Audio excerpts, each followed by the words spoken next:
Representative Marcoleta There is a pertaining to motion to credibility of strike the- out from the record pertaining to the statements pertaining to the credibility of the witness. Is there any second?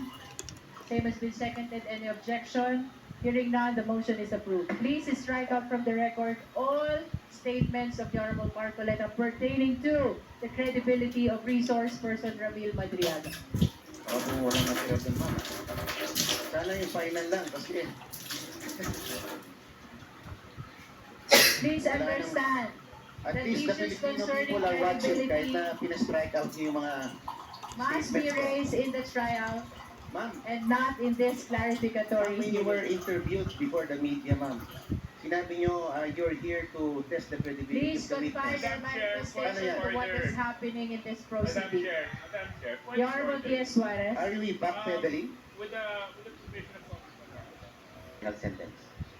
Last sentence. Please be so guided. The Filipino people are watching this proceeding. They are watching to see whether this committee will hold itself to the standard that the Constitution and the gravity of this moment demand.